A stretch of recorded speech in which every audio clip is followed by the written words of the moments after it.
Hello, everybody. Happy Tuesday. How are you today? I'm so thankful to get to connect with you again.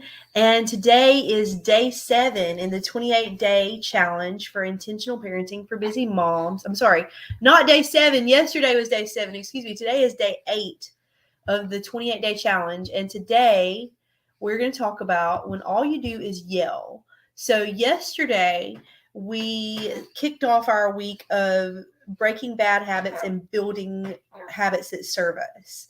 And yesterday we talked about the importance of mindfulness, and mindfulness is just such a critical habit for taking care of yourself and taking care of your family in a way that doesn't produce more shame, in a way that produces the types of relationships that you intend to have with yourself and your children.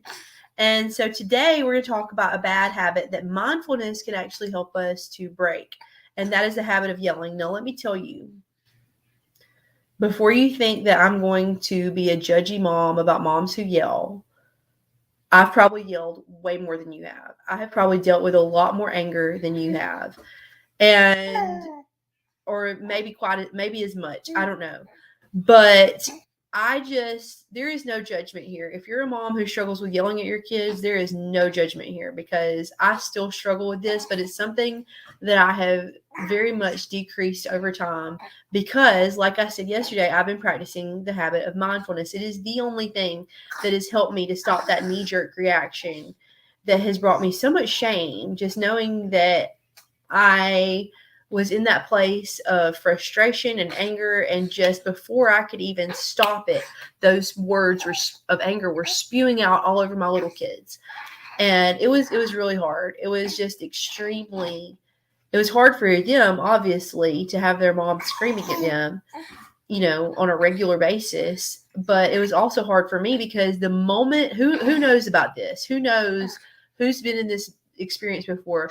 The moment those words leave your mouth, the moment you yell at your kids in that hurtful tone, it's that voice inside your head that starts saying, well, look at you, you did it again. There you go, you did it again.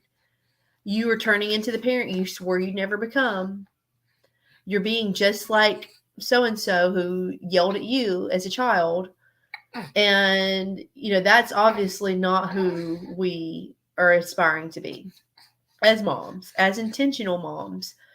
And what I want to talk about is, I'm not going to go into triggers too much, what triggers us for yelling, because that's going to be tomorrow's video.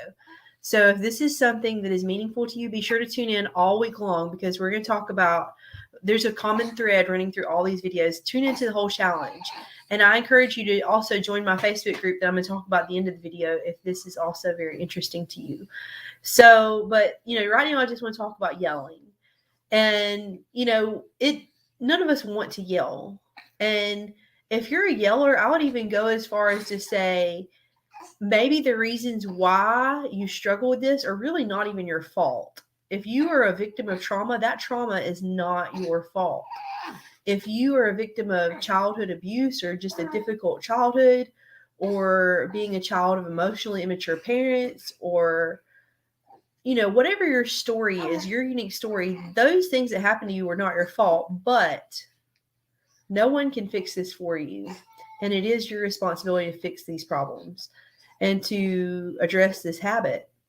And I want to connect what I talked about yesterday to what I'm going to talk about right now, which is mindfulness. And if you didn't watch yesterday, mindfulness is self-awareness. It is being aware of what's going on inside of you.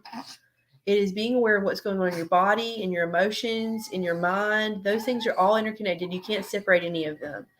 And you can be mindful even in a moment where you feel like yelling, or even in a moment where you just yelled. It's not too late at that moment. You can apologize to your kids. You can reroute that whole situation. You can reroute that whole scenario. And it can have a different ending than something that you've done before. But in order to be able to rein in that anger and frustration, and to be able to really truly change that habit to where instead of yelling and being frustrated and spewing anger all over your kids, that you are being a calm mom who responds instead of reacts. If that's your intention, then you really need to know what's going on inside of you and take control of it. It's coming from the inside of you. There is something inside of you that hasn't been parented. And I didn't intend to go that deep today, but I want to go there. So why do we even yell? The reason why we yell, whatever behavior in our child that's triggering us to yell, and we're going to go into kind of some neuroscience here, because there is a there is a psychological reason why. Okay. So whatever behavior is triggering you in your child that's causing that knee-jerk yelling reaction in you was some behavior that brought shame to you as a child, was some behavior that as a child you when you displayed that type of behavior, you were not parented in a way that you should have been. You were parented in a way that brought you shame. And so you are, and that inner child that is inside of you is in needing of some love and some care. And the only person who can give that to you is you. That's where I kept getting tripped up. I couldn't stop yelling to save my life until I started parenting my inner child.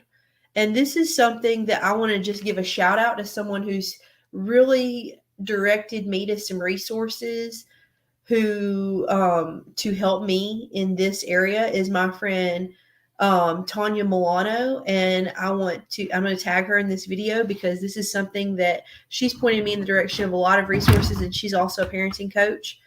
And I want to tag her in this video because she's got a lot of amazing things for moms who struggle with this, and I'm one of the moms that she has reached out to and helped. So I want to, but this is something that I have definitely struggled with for, a lot of my parenting journey. But, this is something that you don't have to struggle with. And there is a way out, and that is through mindfulness, like we said yesterday. So the last thing I want to say, if you're not a member of my group, Survival Mode to Successful, Moms Moving Beyond Trauma, I share in that group a lot of my journey. And I am coaching moms in there. It's a safe space for you to work on whatever hurts or hangups that are causing you to not move forward in your journey to success.